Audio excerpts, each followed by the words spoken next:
आपण पाहत आहात SM मराठी न्यूज। लोकशाहीच्या रक्षणासाठी सदैव कटिबद्ध असलेले एक रोखठोक व लढाऊ news channel SM Marathi news. जिथे अन्याय तिथे आम्ही।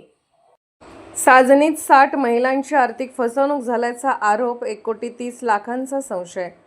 बचत गटांच्या माध्यमातून कर्ज मंजूर करून देण्याचे आमिष दाखवत साजनी येथील सुमारे 60 महिलांकडून कागदपत्रे व स्वाक्षऱ्या घेऊन आर्थिक फसवणूक केल्याचा आरोप करण्यात आलाय।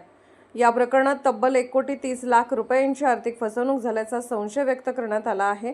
महिलांनी दिलेल्या माहितीनुसार कर्ज मिळवून देण्याचे सांगून संबंधित महिलेने आधार कार्ड, पॅन कार्ड तसेच इतर कागदपत्रे घेतली होती। काही महिलांकडून बचत गटाच्या माध्यमातून रक्कमही जमा करण्यात आल्याचे सांगण्यात आले। कर्जाबाबत विचारणा केल्यानंतर सुरुवातीला कर्ज मंजूर होईल असे सांगण्यात आले। त्यानंतर काही काळाने कर्ज नामंजूर झाल्याचे सांगण्यात आले।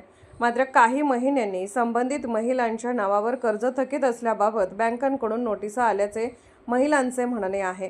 त्यामुळे संबंधित महिलांमध्ये चिंता निर्माण झाली असून त्यांनी संबंधित व्यक्तींशी संपर्क साधण्याचा प्रयत्न केला असता तिचे घर बंद असल्याचे आढळून आल्याचे सांगण्यात आले। तसेच संबंधित महिलेच्या पतीकडून महिलांना धमकावण्यात आल्याचाही आरोप तक्रारीत करण्यात आल्याचे समजते।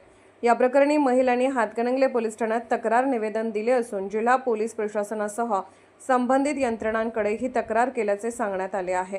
दरम्यान या प्रकरणाची पोलिसांकडून चौकशी झाल्यानंतरच नेमकी फसवणूक किती रकमेची झाली आणि या प्रकरणामागील वस्तुस्थिती काय आहे हे स्पष्ट होणार आहे। मी स्वाती संतोष दानोळे, ग्रामपंचायत विद्यमान सदस्य, ग्रामपंचायत साजनी।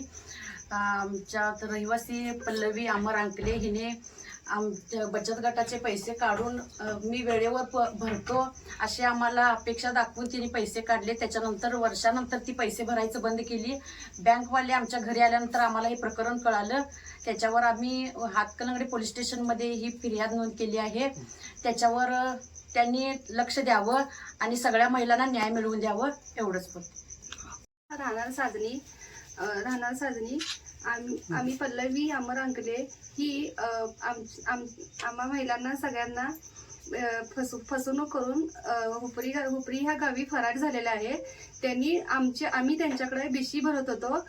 महिन्याला असे एक म्हणजे मोलमजुरी करून त्यांच्याकडे काहीतरी सेव्हिंग व्हावं म्हणून आम्ही भरत होतो। तर ते पण पैसे तिने सगळे हडप केलेत आमच्याकडून आणि 1 रुपयाही त्यातला अजून दिला नाही। परत बँकेत सुद्धा आम्हाला लोन मिळते म्हणून सांगून त्यांनी लोन सह्या पण घेतल्या। आमच्या सह्या घेऊन पण त्यांनी आम्हाला सांगितले लोन तुमचं कॅन्सल झालंय आणि तुम्हाला लोन मिळणार नाही आणि लगेच 2 दिवसांनी जाऊन त्यांनी पैसे काढून आले। आम्हाला ह्यातलं काहीच माहित नव्हतं। जेव्हा आम्हाला बँकेची 9 महिन्यांनी नोटीस आली त्यावेळी आम्हाला कळाले की आमच्या नावावर ह्यांनी कर्ज उचलले आणि ह्याच्यावर लवकरात लवकर कडक कारवाई करण्यात यावी।